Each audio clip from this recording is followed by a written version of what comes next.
À la barre, témoins et experts décrivent un homme ordinaire, tout au plus dragueur et menteur. Et si l'accusé reconnaît 2 relations sexuelles avec des rérés, personne ne lui accorde de réel penchant homosexuel. Pour les psychiatres, Henri Haïti n'est pas non plus un psychopathe. Il s'est construit une version, celle du viol par le touriste allemand, pour redorer son image auprès de ses proches. C'est Dieu qui m'a calmé. Je prie tout le temps, parce qu'on m'a appris que lorsqu'on dit du mal de toi, eh ben, il faut prier. L'accusé ne présente pas de sentiment de culpabilité. Il maintient être la victime de Stéphane Ramin.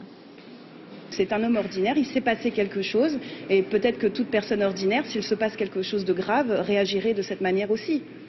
Sans proches ni famille présents pour le procès, la personnalité de la victime est examinée plus rapidement. Des témoignages recueillis en Allemagne sont lus à la barre, décrivant un jeune ingénieur passionné de navigation. Sur 20 témoignages, vous ne pouvez pas avoir le portrait d'une personne qui n'est pas conforme à la réalité, on le voit bien dans le dossier. Donc, il n'était pas agressif. Alors, que M. Ramin ait pu être moqueur ou taquin par moment, mais qu'il ne l'est pas. Mais la mort de quelqu'un n'est jamais justifiée, le meurtre de quelqu'un n'est jamais justifié. Mais certainement pas parce qu'il est taquin ou moqueur, mais il n'était ni plus ni moins que quiconque. Non, c'est du délire.